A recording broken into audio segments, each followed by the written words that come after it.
আমি ঘর থেকে বের হয়ে যাচ্ছি, ঘর থেকে বের হলাম, বললাম যে আল্লাহর উপর তাওয়াক্কুল করে বের হয়ে গেলাম, আমার ঘরে চোর টোর ঢুকবে না, আর দরজা খুলে রেখে আমি চলে গেলাম, না, এটি শরীয়তসম্মত তাওয়াক্কুল নয়। আমাকে ঘর থেকে বের হতে হবে, আল্লাহর নাম নিয়ে বের হব, সাধ্যপক্ষে দরজা বন্ধ করা, তালা দেওয়ার চেষ্টা করব, আর পূর্ণ আল্লাহর উপরে ভরসা রাখব। এটার নাম হলো তাওয়াক্কুল। ونعوذ بالله من شرور أنفسنا ومن سيئات أعمالنا ومن يهده الله فلا مضل له ومن يضلل فلا هادي له وأشهد أن لا إله إلا الله وحده لا شريك له وأشهد أن محمدًا عبده ورسوله يا أيها الذين آمنوا اتقوا الله حق تقاته ولا تموتن إلا وأنتم مسلمون أما بعد وقال الله تبارك وتعالى في سورة أخرى بعد أعوذ بالله من الشيطان الرجيم إنما المؤمنون الذين إذا ذكر الله وجلت قلوبهم وإذا تليت عليهم آياته زادتهم إيمانا وعلى ربهم يتوكلون الحمد لله। শুরুতে আবারও প্রশংসা জ্ঞাপন করছি সেই আল্লাহ সুবহানাহু ওয়া তাআলার, যার পথে আমরা চলার সৌভাগ্য লাভ করেছি, যিনি আমাদেরকে তার পথে চলা সহজ করে দিয়েছেন, তার এই প্রশংসা জ্ঞাপনার্থে বলি আলহামদুলিল্লাহ। অতঃপর অসংখ্য সালাত ও সালাম পেশ করছি প্রিয় রাসূল মুহাম্মদ সাল্লাল্লাহু আলাইহি ওয়াসাল্লাম, তার আসহাবি কেরাম, আহলে বাইত, শেষ দিবস পর্যন্ত তার প্রতিটি একনিষ্ঠ অনুসারীদের উপর। সমবেত মুসল্লিবৃন্দ, মানুষ আল্লাহ সুবহানাহু ওয়া তাআলার সৃষ্টি, আল্লাহর নির্দেশেই মানুষ চলবে। আবার মানুষ যখন তার জীবনে যে কোনো সমস্যার সম্মুখীন হবে, সর্বক্ষেত্রে মানুষ আল্লাহ সুবহানাহু ওয়া তাআলার উপরেই ভরসা করবে। এটি একজন ঈমানদারের দায়িত্ব। আল্লাহ বলছেন ওয়া আলাল্লাহি ফাতাওয়াক্কালু ইন কুনতুম মুমিনিন, তোমরা যদি সত্যিকারী মুমিন হয়ে থাকো, একমাত্র আল্লাহর উপরেই তোমরা তাওয়াক্কুল করো, আল্লাহর উপরেই তোমরা ভরসা করো।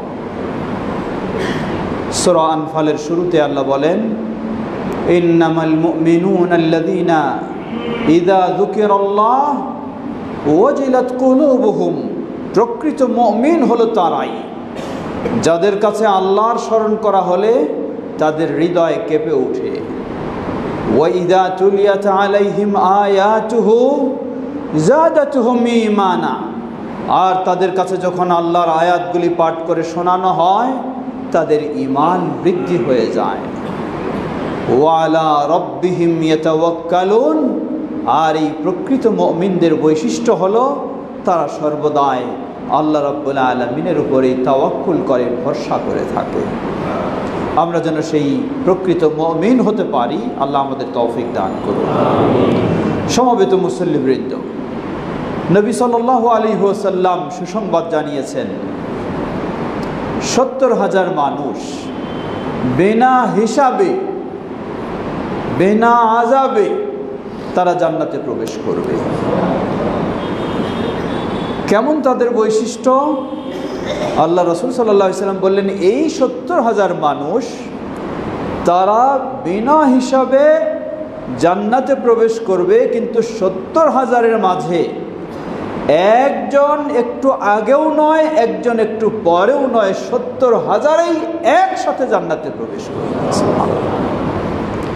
কি তাদের বৈশিষ্ট্য? তারাও মানুষ, তারাও এই পৃথিবীতে থাকবে, আল্লাহ রাসূল সাল্লাল্লাহু আলাইহি ওয়াসাল্লাম তাদের বিশেষ কিছু বৈশিষ্ট্য উল্লেখ করলেন। খাঁটি ঈমানদার তো অবশ্যই হবে, তারপরে 4টি বৈশিষ্ট্য উল্লেখ করেছেন। লা ইয়াস্তারকুন, তারা কষ্ট পেলে, ব্যথিত হলে, অসুস্থ হলে কারো কাছে ঝাড়ফুঁকের জন্য দ্বারস্থ হবে না। এর মানে নিজে নিজে কি ঝাড়ফুঁক করতে পারবে না? পারবে, নিজে নিজে পারবে, কিন্তু অন্য কারো কাছে শরীয়তসম্মত বিষয় হলেও কারো কাছে দ্বারস্থ হবে না। দ্বিতীয়, ওয়ালা ইয়াকতাউন, তারা লৌহ গরম করে শরীরে দাগ দিয়ে, সেক দিয়ে চিকিৎসা নেওয়া এটাও করবে না, কারণ এটাও আরেকজন গরম করে আপনার শরীরে সেক দিবে, অন্যজনের উপর নির্ভর করতে হয়। তৃতীয়, ওয়ালা ইয়াতাতায়্যারুন, তারা কখনো অশুভ লক্ষণ মনে করবে না, এটা হলে এই হতে পারে, এটা হলে এই হতে পারে, এই ধরনের কুলক্ষণে বিশ্বাস তাদের নেই। চতুর্থ, ওয়ালা রাব্বিহিম ইয়াতাওয়াক্কালুন, তারা শতভাগ পরিপূর্ণভাবে আল্লাহ রাব্বুল আলামিনের উপরে তাওয়াক্কুল, ভরসা করে। আল্লাহ আমাদেরকে সেই গুণ অর্জন করে বিনা হিসাবে জান্নাতে যাওয়ার তৌফিক দান করুন। সমবেত মুসল্লিবৃন্দ, আল্লাহ সুবহানাহু ওয়া তাআলা নির্দেশ দিয়েছেন, ওয়া আলাল্লাহি ফাতাওয়াক্কালু ইন কুনতুম মুমিনিন, যদি তোমরা মুমিন হয়ে থাকো তাহলে একমাত্র আল্লাহর উপরেই তাওয়াক্কুল করো। এটি ঈমানের শর্ত। একমাত্র আল্লাহর উপরে যদি তাওয়াক্কুল না থাকে তাহলে ঈমানদার হওয়া যাবে না। তাওয়াক্কুল কি জিনিস একটু আমাদের বোঝা দরকার। তাওয়াক্কুলের এত গুরুত্ব রয়েছে, এই শব্দটি আরবি হলেও আমাদের কাছে বাংলা ভাষাতেও সুপরিচিত তাওয়াক্কুল শব্দ। বাংলায় আমরা ভরসা বলে থাকি, নির্ভর করা বলে থাকি, কিন্তু তাওয়াক্কুল শব্দটি, আল্লাহর উপর তাওয়াক্কুল করলাম, এই শব্দটি আমাদের কাছে সুপরিচিত হয়েছে। শরীয়তের পরিভাষায় তাওয়াক্কুল বলা হয়। এর মাঝে গুরুত্বপূর্ণ 2টি জিনিস থাকতে হবে কমপক্ষে। আল ইতিমাদু আলাল্লাহি ইতিমাদান সাদিকা ফি জালবিল মাতলুবি ওয়া আও দাফইল মাকরুহি মা ইত্তিখাদিল আসবাবিল মা'যুন ফিহা।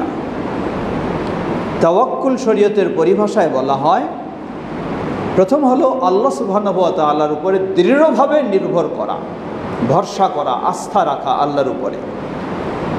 দ্বিতীয়, যে কোনো কল্যাণ কামনায় অথবা অকল্যাণ প্রতিরোধে আল্লাহর উপর পূর্ণ দৃঢ়ভাবে ভরসা রাখা, আস্থা রাখা। দ্বিতীয় দিক হলো মা ইত্তিখাদি আল আসবাব আল মা'যুনা ফিহা, শরীয়তসম্মত উপায় আমাকে অবশ্যই অবলম্বন করতে হবে। শরীয়তসম্মত উপায় মানে কি? উদাহরণস্বরূপ, রিজিকের মালিক আল্লাহ সুবহানাহু ওয়া তাআলা, আমরা আল্লাহর উপর তাওয়াক্কুল করব। এর অর্থ এই নয় আমি ঘরে শুয়ে থাকবো আর বলবো আল্লাহর উপর ভরসা করে আছি, আল্লাহ আমাকে রিজিক আনে দেবেন না, এটি তাওয়াক্কুল নয়।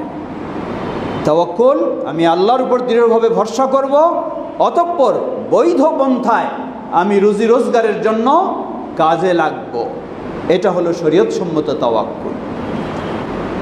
আমি দরজা খুলে রেখে চলে গেলাম আর আল্লাহর উপর তাওয়াক্কুল করলাম, পরে চোর এসে ঢুকে গেল, পরে বলবো যে আমার কেমন তাওয়াক্কুল হলো আল্লাহর উপর, আসলে এই তাওয়াক্কুলের কোনো মূল্য নাই। এই ধরনের ইবলিসি চিন্তা। আপনাকে অবশ্যই শরীয়তসম্মত পন্থা অবলম্বন করতে হবে। উদাহরণ, নবী মুহাম্মদ সাল্লাল্লাহু আলাইহি ওয়াসাল্লামের চেয়ে কেউ বেশি আল্লাহর উপর তাওয়াক্কুল করেন। নবী সাল্লাল্লাহু আলাইহি ওয়াসাল্লাম মক্কা থেকে বের হলেন মদিনার উদ্দেশ্যে হিজরত করার জন্য। আল্লাহর নির্দেশে মক্কার পরিবেশ থাকার মতো নেই, বের হলেন। তিনি তো বলতে পারতেন আমি আল্লাহর সবচেয়ে প্রিয় বান্দা, আল্লাহর কাছে দোয়া করলে কবুল হয়ে যায়, আমি আবার লুকাবো কেন, আমি আবার গর্তে আশ্রয় নেব কেন, আমি খোলাভাবে থাকবো, উন্মুক্তভাবে থাকবো, এটাই আমার আল্লাহর উপর ভরসা। না, নবী সাল্লাল্লাহু আলাইহি ওয়াসাল্লামের মতো ব্যক্তিও আল্লাহর উপর তাওয়াক্কুল করে বের হলেন। আবার তিনি সতর্কতামূলক তিনি গর্তেও আশ্রয় নিলেন যাতে শত্রুরা তাকে আক্রমণ করতে না পারে। সুতরাং মনে রাখবেন, কিছু সুফিবাদী চরমপন্থী রয়েছে, তারা বলে যে এই কোনো উপায় অবলম্বন করতে হবে না, উপায় অবলম্বন করলে আল্লাহর পর আমার তাওয়াক্কুল হলো না। এটি তাদের ভ্রান্ত আকীদা, ভ্রান্ত বিশ্বাস। অবশ্যই উপায় অবলম্বন করতে হবে, কিন্তু সেই উপায়টা হবে শরীয়ত সম্মত।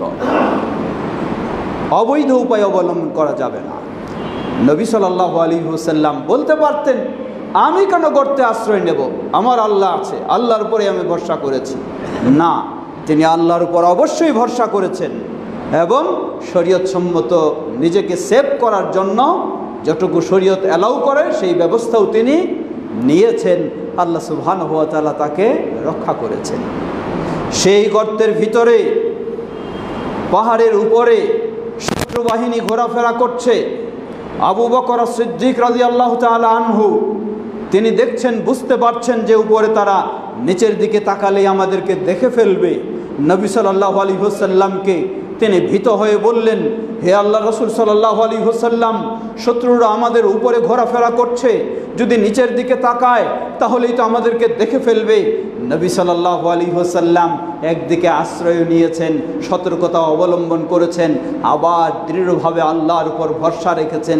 তিনি বললেন, জেনে রাখো, লা তাহজান, তুমি দুশ্চিন্তা করো না, ইন্নাল্লাহা মা'ানা, আল্লাহ সুবহানাহু ওয়া তাআলা আমাদের সাথে রয়েছেন। সুবহানাল্লাহ। এই ছিল দৃঢ় মনোবল, দৃঢ় আল্লাহর উপর ভরসা। আবার তিনি চেষ্টাও করেছেন, সতর্কতা অবলম্বন করেছেন। সমবেত মুসল্লিবৃন্দ, সুতরাং আপনাকে অবশ্যই ব্যবস্থা নিতে হবে। ব্যবস্থা নেবেন না, ঘরে বসে থাকে বলবেন, তা হবে না। আরেকটি ছোট্ট উদাহরণ, সহিহুল বুখারীর একটি দীর্ঘ হাদিস নিয়ে এসেছেন ইমাম বুখারী রাহিমাহুল্লাহ। পূর্ববর্তী কওমের একটি ঘটনা। একজন ব্যক্তি, তিনি আরেকজন ব্যক্তিকে কিছু ঋণ দিয়েছিলেন বা তার কাছ থেকে ঋণ নিয়েছিলেন, কর্জ নিয়েছিলেন, এবং কর্জ নেওয়ার সময় তাদের দিনকাল নির্ধারণ ছিল যে 3 মাস পর বা এতদিন পর আমি আপনার কর্জ পরিশোধ করব। যিনি নিলেন কর্জ, হাদিস সহিহুল বুখারী, এটি কোনো কাহিনী নয়, যিনি কর্জ নিলেন ভালো মানুষ, তিনি নির্দিষ্ট টাইমে কর্জ পরিশোধ করবেন, তার এই দৃঢ় ইচ্ছা রয়েছে। কর্জ পরিশোধের সময় হয়ে গেল, এখন তিনি ওই লোককে খুঁজে পাচ্ছেন না, অথবা ওই লোক এবং দুইজনের মাঝে একটা নদী, যাওয়ার কোনো মাধ্যম নেই, পথ নেই, কিভাবে তার কাছে এটা পৌঁছাবেন? অথচ সময় হয়ে গেছে তাকে পৌঁছানোর সময়, ফেরত দেওয়ার সময়। তিনি বসে থাকলেন না, তিনি চেষ্টা করলেন, চলে গেলেন নদীর কিনারায় তার টাকা পয়সা নিয়ে, কোনো পৌঁছানোর মাধ্যম আছে কিনা চেষ্টা করলেন। দেখলেন নদী পার হওয়ার কোনো পৌঁছানোর মাধ্যম নেই। কি করলেন বেচারা? হঠাৎ নদীতে একটা বড় গাছের খণ্ড ভেসে আসছে, তিনি সেটা তুললেন। তুলে তিনি ভাবলেন, কোনো যেহেতু পাঠানোর ব্যবস্থা নেই, নদী পার হওয়ারও উপায় নেই, তিনি সেই কাঠের খণ্ডটা খোদাই করলেন। খোদাই করে যেই পরিমাণ তার কর্জের অর্থ ছিল সেটি সেখানে রাখলেন, রেখে লিখে দিলেন সেখানে এক কাগজে যে এটি আমার, আমি কর্জ নিয়েছি, এখন আপনাকে যথাসময় আমি পৌঁছাতে পারছি না, আল্লাহর উপর ভরসা রেখে আমি আপনার জন্য এটি পাঠানোর ব্যবস্থা করছি। এটি বন্ধ করে দিয়ে তিনি আবার নদীতে সেই কাঠের খণ্ডটাকে ছেড়ে দিলেন। আল্লাহু আকবার। ওই পার্শ্বে ওই ব্যক্তি, তিনি আবার অপেক্ষা করে আছেন যে তার তো আমার কর্জ ফেরত দেওয়ার কথা, তিনি তো হয়তো আসতেছেন কোনো দিক থেকে। দেখলেন কোনো বাহন নেই, কোনো আসার পথ নেই। তিনি অপেক্ষা করতে করতে এর মধ্যে দেখছেন যে একটা কাঠের খণ্ড ভেসে আসছে। তিনি সেই কাঠের খণ্ডটাকে তুলে নিলেন, নিয়ে হয়তো বাড়ির কোনো কাজে খড়ি হিসেবে ব্যবহার করবেন, তাই সেটাকে নিয়ে গেলেন বাড়িতে। বাড়িতে নিয়ে খড়ির জন্য আরও ছোট করে যখন কাটার ব্যবস্থা নিলেন, কাঠের ভিতরে, খণ্ডের ভিতরে দেখছেন তার সেই টাকা পয়সা, তার সেই বন্ধু প্রিয় ব্যক্তি লিখে দিয়েছে যে তোমার কর্জের পয়সাগুলি আমি এখানে দিলাম, তোমার কাছে পৌঁছানোর ব্যবস্থা না পেয়ে তিনি সেটা পেয়ে গেলেন। সুবহানাল্লাহ। সত্যি মানুষের হৃদয়ে যদি সততা থাকে, টাল বাহানার চিন্তা না থাকে, আর ভরসা করে সেই আল্লাহ সুবহানাহু ওয়া তাআলার উপরে সাধ্যমতো সে যদি চেষ্টা করে, তাহলে আল্লাহ রাব্বুল আলামিন বলেন ইন্নাল্লাহ ওয়া মান ইয়াতাওয়াক্কাল আলাল্লাহ ফাহুয়া হাসবুহ ইন্নাল্লাহা বালিগু আমরি, যে সত্যিকারীভাবে আল্লাহর উপর ভরসা করবে আল্লাহই তার জন্য যথেষ্ট হয়ে যায়। সুবহানাল্লাহ, ইন্নাল্লাহা বালিগু আমরি, আল্লাহ সুবহানাহু ওয়া তাআলা তার কাজের পূর্ণতা দান করবেনই। সুবহানাল্লাহ। প্রিয় ভাইরা আমার, আসুন মুমিন হিসাবে কে কোন দিক থেকে কি করবে, আপনার বিপদের পথ তৈরি করবে, আপনার ক্ষতি সাধন করার চেষ্টা করবে, আপনাকে লাঞ্ছিত করার চেষ্টা করবে, আপনাকে ক্ষতিগ্রস্ত করার চেষ্টা করবে, আর যাই কিছু করুক না কেন সর্বক্ষেত্রে আপনি ভরসা করবেন সেই আল্লাহ সুবহানাহু ওয়া তাআলার উপরে, এবং সত্যিকারী ভরসা করে আপনার শরীয়ত সম্মত পন্থা আপনি অবলম্বন করবেন। আল্লাহ সুবহানাহু ওয়া তাআলা সেই বাতিলকে পরাজয় করে আপনাকে প্রতিষ্ঠিত করবেনই করবেন ইনশাআল্লাহ। এটি অসংখ্য প্রমাণ। লক্ষ্য করুন, আল্লাহ সুবহানাহু ওয়া তাআলা কোরআনুল কারীমে অসংখ্য তথ্য আমাদেরকে দিয়েছেন।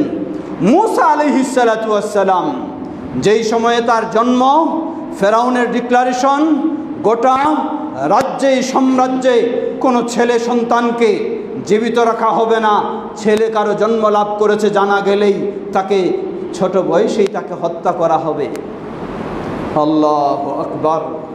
আল্লাহ সুবহানাহু ওয়া তাআলা যাকে রাখবেন কেউ তাকে মারতে পারে না, আর আল্লাহ যাকে মারবেন কেউ তাকে রাখতে পারে না।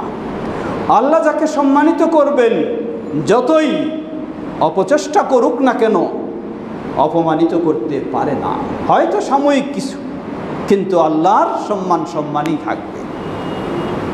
মূসা আলাইহিস সালামের জন্ম হলো, মা অস্থির, ফেরাউনের বাহিনীর তল্লাশি চলছে, জানতে পারলেই তো হত্যা করবে।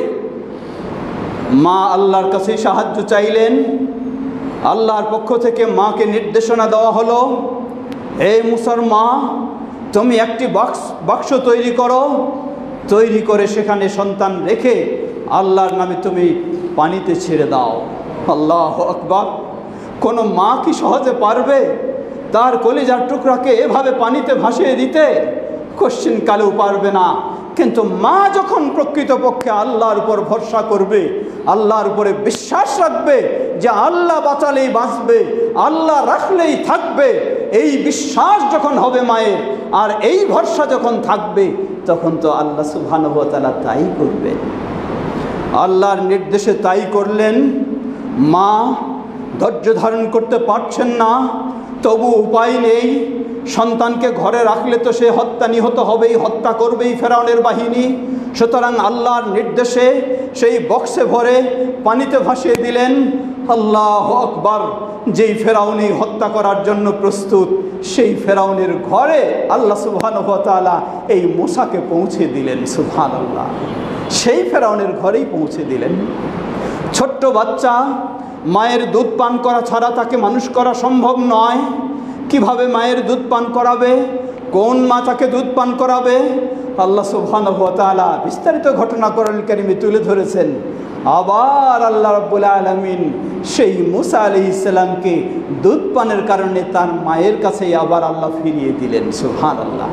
কিন্তু এটি ফিরিয়ে দেওয়া হলো যেই ফেরাউন নির্দেশ দিয়েছে ছেলে সন্তানদেরকে হত্যার, সেই ফেরাউনেরই ব্যবস্থাপনায় আবার তার মায়ের কাছে ফিরিয়ে দেওয়া হলো। সুবহানাল্লাহ। এভাবেই আল্লাহ সুবহানাহু ওয়া তাআলার উপরে যে ভরসা করে আল্লাহ রক্ষা করেন। লক্ষ্য করুন, আল্লাহ রাব্বুল আলামিন আরও বিষয় তুলে ধরেছেন। ইব্রাহিম আলাইহিস সালাম, খলিলুল্লাহ, যিনি ইব্রাহিম আলাইহিস সালামের বিরুদ্ধে সকল মুশরিকরা ঐক্যবদ্ধ হয়ে গেল, একমাত্র তিনি একাই তাওহীদের পক্ষে। এরপরেও তিনি আল্লাহর উপর ভরসা করে সংগ্রাম চালিয়ে যাচ্ছেন। সকল মুশরিক ঐক্যবদ্ধ হয়ে ইব্রাহিম আলাইহিস সালামকে দুনিয়া থেকে শেষ করে দেবেন। ইবলিস এসে সুপরামর্শ দিল, বিশাল অগ্নিকাণ্ডের ব্যবস্থা হলো। এই অগ্নিকাণ্ডে নিক্ষেপ করা হবে ইব্রাহিমকে, একেবারে নিশ্চিহ্ন করে দেওয়া হবে। ইব্রাহিমের মতো কেউ কথা বলার জন্য আর পৃথিবীতে সুযোগ না পায়, তাই দৃষ্টান্তমূলক প্রকাশ্যে অগ্নিকাণ্ডে নিক্ষেপ করে তাকে জ্বালিয়ে পুড়ে শেষ করা হবে। আল্লাহু আকবার। ইব্রাহিম আলাইহিস সালাতু ওয়াস সালাম, তার ভরসা অন্য কোনো শাসকের উপরে নয়, অন্য কোনো ক্ষমতার উপরে নয়, অন্য কোনো অর্থের উপরে নয়, অন্য কোনো মানুষের উপরে নয়, তার ভরসা একমাত্র আল্লাহ সুবহানাহু ওয়া তাআলার উপরে। ওই অগ্নিকাণ্ডে যখন তাকে নিক্ষেপ করা হলো, তিনি শুধু একটি বাক্য উচ্চারণ করেছিলেন, হাসবুনাল্লাহ, দুনিয়ার কারো প্রয়োজন নেই, আমার আল্লাহ আমার জন্য যথেষ্ট, সুবহানাল্লাহ। এটি শুধু উচ্চারণ করেছিলেন। আল্লাহ সুবহানাহু ওয়া তাআলা সেই আগুনকে নির্দেশ দিলেন, খুনি বারদাও ওয়া সালামা, হে আগুন, তোমার ক্ষমতা কোথায়? তুমি কিভাবে জ্বলতে পারো আমি যদি তোমাকে জ্বলতে না দেই? ইব্রাহিমের জন্য তুমি হয়ে যাও বারদাও ওয়া সালামা, তুমি আগুন নয়, তার জন্য হয়ে যাও ঠান্ডা, তার জন্য হয়ে যাও সালামা, শান্তিপূর্ণ হয়ে যাও। সুবহানাল্লাহ, তাই হয়ে গেল। আল্লাহু আকবার। সুতরাং জীবনের সকল ক্ষেত্রে ভরসা করুন আল্লাহর উপরে, সাহায্য চান আল্লাহর, এবং শরীয়ত সম্মত পন্থা যেটা রয়েছে সেটি অবশ্যই আপনাকে অবলম্বন করতে হবে। পিছানোর কোনো সুযোগ নেই, অন্যদিকে চিন্তা করার কোনো সুযোগ নেই। আল্লাহর উপর ভরসা করে শরীয়ত সম্মত পন্থা অবলম্বন করে আপনাকে অগ্রসর হতে হবে। আল্লাহ আপনাকে বিজয় দেবেনই। ইবাদাল্লাহ রাহিমাকুমুল্লাহ, সাল্লাল্লাহু তাআলা নবিয়িনা মুহাম্মদ ওয়া আলা আলিহি ওয়া সাহবিহি আজমাইন।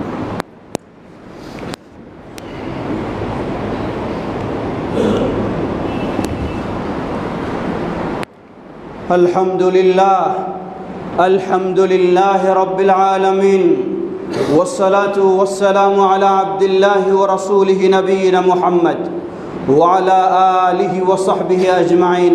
আম্মা বা'দ। সমবেত মুসল্লিবৃন্দ, আবারও ফিরে আসি। বুঝলাম আমরা তাওয়াক্কুলের কথা। তাওয়াক্কুল কাকে বলে তাও আমরা জানলাম। তা শুধু আল্লাহর উপর ভরসা করে চুপ করে থাকা নয়, আল্লাহর উপরে ভরসা করা পূর্ণভাবে এবং শরীয়ত সম্মত পন্থা অবলম্বন করা অবশ্যই করতে হবে। এটার নাম হলো শরীয়তের পরিভাষায় তাওয়াক্কুল। আমরা জানলাম মুমিন হলে অবশ্যই আল্লাহর উপর পূর্ণ তাওয়াক্কুল হতেই হবে। আর এই তাওয়াক্কুলের কারণে দুনিয়ার জীবনেও বিজয় এবং আখিরাতেও আমার জন্য জান্নাত হবে ইনশাআল্লাহ। আল্লাহ সুবহানাহু ওয়া তাআলা অনেকগুলি নির্দেশনা দিয়েছেন বিভিন্নভাবে। কেউ যদি আল্লাহকে তার অভিভাবক হিসেবে গ্রহণ করতে চায় তাহলে আল্লাহর উপরে পূর্ণ তাওয়াক্কুল করতে হবে। ওমান ইয়াতাওয়াক্কাল আলাল্লাহ ফাহুয়া হাসবুহ। আর কেউ যদি আল্লাহকেই তার সব সফলতার ক্ষেত্রে যথেষ্ট মনে করে তাহলে তাকে পূর্ণভাবে আল্লাহর উপরেই তাওয়াক্কুল করতে হবে। সেই নবী সাল্লাল্লাহু আলাইহি ওয়াসাল্লাম সুসংবাদ দিয়েছেন, কেউ যদি বিনা হিসাবেও জান্নাতে যেতে চায় তাহলে তাকে সর্বোচ্চ আল্লাহর উপরেই তাওয়াক্কুল করতে হবে। আসুন আমরা যেন প্রকৃতভাবে শরীয়ত সম্মত যে তাওয়াক্কুল, সেই তাওয়াক্কুলে আমাদের জীবনে সর্বক্ষেত্রে অবলম্বন করতে পারি। আল্লাহ আমাদের তৌফিক দান করুন। তাওয়াক্কুলের প্রকারভেদ রয়েছে। তাওয়াক্কুল সাধারণত তিন প্রকার। প্রথম হলো তাওয়াক্কুলু ইবাদাতিন ওয়া খুদুইন। যেই তাওয়াক্কুলটা হলো পরিপূর্ণ একটা ইবাদত, ভরসাটা পরিপূর্ণ ইবাদত। যে কোনো বিষয়ের ক্ষেত্রে কোনো কল্যাণ কামনায় বা অকল্যাণ প্রতিরোধে আপনি পরিপূর্ণ আন্তরিকভাবে দৃঢ়ভাবে ভরসা রাখবেন একমাত্র আল্লাহ সুবহানাহু ওয়া তাআলার উপরে। এটা হলো তাওহীদ। আর এই পূর্ণ ভরসাটা যদি আল্লাহর উপরে না হয়ে অন্য কোনো ব্যক্তি বা গোষ্ঠীর উপরে হয়, যেটি আল্লাহর উপরে হওয়া উচিত, তাহলে এটি হয়ে যাবে পরিপূর্ণ শিরক, শিরকে আকবার, বড় শিরক। দ্বিতীয় প্রকার তাওয়াক্কুল, আল্লাহ সুবহানাহু ওয়া তাআলা প্রতিটি জিনিস মাধ্যমে সেগুলিকে বাস্তবায়ন হয়। উদাহরণস্বরূপ, প্রতিটি জিনিসের পিছনে আল্লাহ সবাব রেখেছেন, মাধ্যম রেখেছেন, উপায় রেখেছেন। উদাহরণস্বরূপ, আপনি একটা জব নেবেন, একটা চাকরি নেবেন, কিন্তু চাকরি তো আপনার ঘরে বসে হবে না, কোনো কোম্পানির কাছে আপনাকে যেতে হবে, গিয়ে সেখানে চাকরি অনুসন্ধান করতে হবে। এই ক্ষেত্রে এটা আপনার রিজিকের রুজির মাধ্যম, রুজির পথ। এই ক্ষেত্রে আপনার তাওয়াক্কুল কি? এই ক্ষেত্রেও আপনার তাওয়াক্কুল হবে শুধু আল্লাহর উপরেই, যে আমি কোম্পানির কাছে গেলেই কোম্পানি আমার রুজির ব্যবস্থা করে ফেলবে, এটা নয়। ব্যবস্থা আমার আল্লাহর উপরে কাছ থেকে হবে, তবে আমাকে চেষ্টা করতে হবে, সেই চেষ্টাটা আমি শুধু করছি, এতটুকুই বিশ্বাস থাকবে। কিন্তু কেউ যদি আল্লাহর চেয়ে কোম্পানির উপরে বেশি দৃঢ় হয়ে যায়, বেশি বিশ্বাসী হয়ে যায়, বেশি ভরসা করে ফেলে, তাহলে এটি হবে শিরকে আসগার, ছোট শিরক হবে। অতএব কোম্পানির কাছে আমি যাব, আমি চাকরি তালাশ করব, এটি শরীয়ত আমাকে অনুমতি দিয়েছে, কিন্তু এটারই উপরে আমি পূর্ণ ভরসা করব না, পূর্ণ ভরসা আমার আল্লাহ সুবহানাহু ওয়া তাআলার উপরে। তৃতীয়, এই প্রকার তাওয়াক্কুল, এটি মূলত আপনি একজন বড় ব্যবসায়ী, আপনার ব্যবসা দেখাশোনার জন্য আরেকজনকে প্রতিনিধি নিযুক্ত করেছেন। এই প্রতিনিধির উপরে আপনাকে কি করতে হবে? নির্ভর করতে হবে, সে যেন সুন্দরভাবে ব্যবসা চালাচ্ছে কিনা ইত্যাদি। এটিকে প্রতিনিধি বলা হয়, যেটি আরবি হাদিসের কোরআন সুন্নাহর ভাষায়, শরীয়তের ভাষায় ওয়াকিল বলা হয়। তার উপর আপনাকে একটা আস্থা রাখতে হবে। এই আস্থা প্রকৃত যে আল্লাহর উপর তাওয়াক্কুল, সেটির পরিপন্থী নয়, এটি শরীয়তে বৈধ। আপনার একটা জিনিস কাউকে বিক্রি করার জন্য আপনি প্রতিনিধি হিসাবে দায়িত্ব দিলেন, এটি শরীয়ত অনুমতি দিয়েছে। এটি হলো প্রতিনিধি নিয়োগ করা, এবং সেই প্রতিনিধির উপরে একটা আস্থা রাখা, ভরসা রাখা, যে সে আপনার জিনিসগুলি সুন্দরভাবে ব্যবস্থাপনা নেবে। এটি শরীয়তে বৈধ, অনুমতি রয়েছে, শরীয়তে এই ব্যবস্থা রয়েছে। তবে অবশ্যই সব কিছু সুসংরক্ষিত হচ্ছে কি না, এটার জন্য আপনি ভরসা করবেন আল্লাহ সুবহানাহু ওয়া তাআলার উপরে। আমরা যেন এই তাওয়াক্কুলের বিষয়টি ভালোভাবে উপলব্ধি করে নিজের ঈমানকে মজবুত করার জন্য এবং দুনিয়া ও আখিরাতের কল্যাণ লাভ ও অকল্যাণ থেকে মুক্তির জন্য প্রকৃতপক্ষে আল্লাহর উপর তাওয়াক্কুল করতে পারি। আল্লাহ আমাদের সে তৌফিক দান করুন। মা বোনদের ক্ষেত্রেও একটি স্মরণ করে দিচ্ছি, শুধু মা বোনদের নয়, সকলের জন্যই তাওয়াক্কুলের অনেকগুলি সাইড রয়েছে। প্রথমে বলেছিলাম ঘর থেকে বের হওয়া। ঘর থেকে বের হওয়ার ক্ষেত্রে একটি ঘরের নিরাপত্তার বিষয় রয়েছে, দ্বিতীয় হলো আপনি বের হলেন, আপনার বাইরের নিরাপত্তার বিষয় রয়েছে।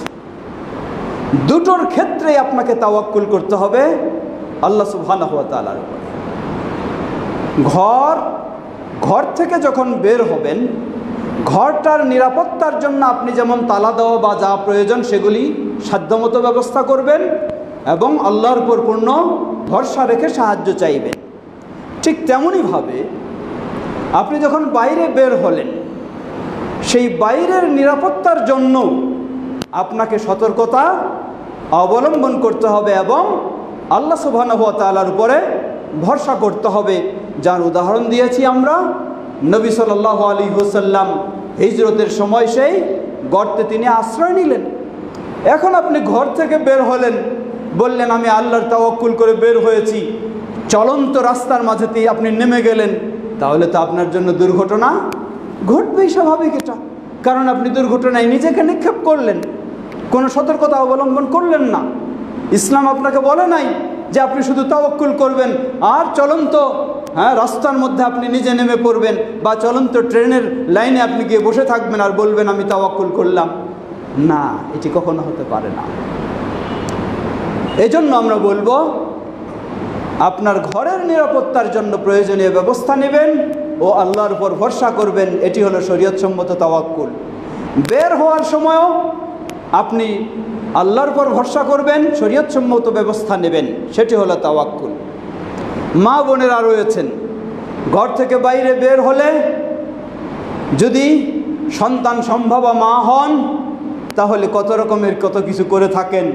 কেউ লোহার খণ্ড সাথে নিয়ে বের হন যাতে জিন শয়তানের আক্রমণ না হয়, আরও কিছু কেউ ম্যাচের বক্স সাথে নিয়ে বের হন, আবার কেউ কোনো তাবিজ কবজ নিয়ে বের হন, না হলেও কমপক্ষে ছোট বাচ্চাদের বাম কপালে টিপ দিয়ে বের হন, যেন সেই জিন শয়তানের আক্রমণ থেকে রক্ষা পেতে পারেন। তা কি সম্ভব? কোশ্চিন কালেও নয়। আল্লাহ রাসূল সাল্লাল্লাহু আলাইহি ওয়াসাল্লাম কি তাওয়াক্কুল শিক্ষা দিলেন লক্ষ্য করুন।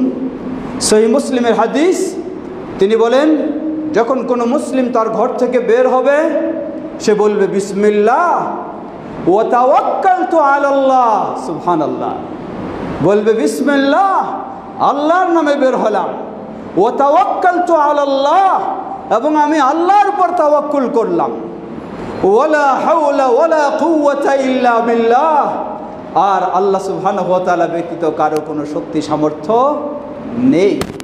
নবী সাল্লাল্লাহু আলাইহি ওয়াসাল্লাম বললেন কোনো মুসলিম যখন তার ঘর থেকে বের হওয়ার সময় এই দোয়া পাঠ করে, পাঠ করার সাথে সাথে তার ঘরের বাইরে যে জিন শয়তান তাকে আক্রমণ করার জন্য অপেক্ষায় ছিল, এই দোয়া শোনার সাথে সাথে জিন শয়তানেরা একে অপরকে বলা বলি শুরু করে, কাইফা বিহি ওয়াকাদ হুদিয়া উকিয়া, তোমরা কিভাবে তার জন্য অপেক্ষা করছো, অথচ সে আল্লাহর নামে বের হওয়ার কারণে, আল্লাহর উপর ভরসা করার কারণে সে তো তোমাদের আক্রমণ থেকে নিরাপদ হয়ে গেছে।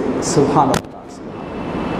আসুন সকল ক্ষেত্রে আমরা প্রকৃতপক্ষে যেন আল্লাহর উপর তাওয়াক্কুল করে নিজেদের ঈমানকে সুন্দর করে নিতে পারি। আল্লাহ আমাদের সকলকে সে তৌফিক দান করুন। ইবাদাল্লাহ রাহমাকুমুল্লাহ, আল্লাহুম্মা সাল্লি আলা মুহাম্মদ ওয়া আলা আলি মুহাম্মদ কামা সাল্লাইতা আলা ইব্রাহিম ওয়া আলা আলি ইব্রাহিম ইন্নাকা হামিদুম মাজিদ। আল্লাহুম্মা বারিক আলা মুহাম্মদ ওয়া আলা আলি মুহাম্মদ কামা বারাকতা আলা ইব্রাহিম ওয়া আলা আলি ইব্রাহিম ইন্নাকা হামিদুম মাজিদ। আল্লাহুম্মা রদি আনিল খুলাফায়ে আর-রাশিদিন ওয়া আন সাইরি আসহাবি নবিয়িকাল কারীম। আল্লাহুম্মা আ'ইজ্জিল ইসলাম ওয়াল মুসলিমিন ওয়াখযুলিল কাফারাতা ওয়াল মুশরিকিন ওয়া দাম্মির দিয়ারাহুম। হে আল্লাহ, আমাদের দেশ সহ পৃথিবীর সর্বত্র ইসলাম ও মুসলিমদেরকে সমুন্নত করুন।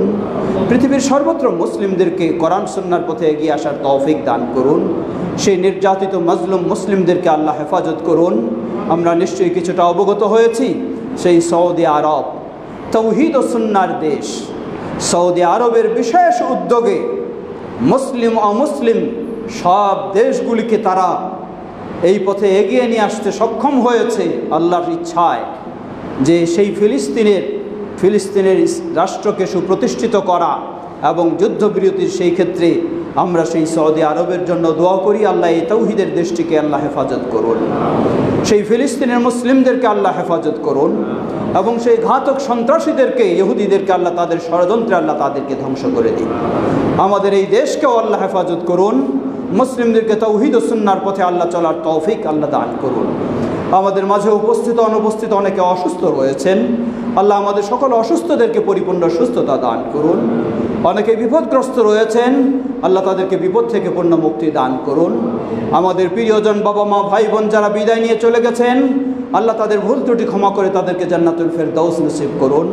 আর আমরা যেন প্রকৃত মুমিন হয়ে আল্লাহর উপর পূর্ণ ভরসা করে আমরা যেন তাওয়াক্কুল করে সঠিক পথে আমরা চলতে পারি, আল্লাহ আমাদের জন্য সেটি সহজ করে দিন। আমাদের সন্তানদেরকে আল্লাহ ইসলামের পথে চলা সেই আলোকে যেন আমরা গড়ে তুলতে পারি, আল্লাহ আমাদের সকলকে সে তৌফিক দান করুন।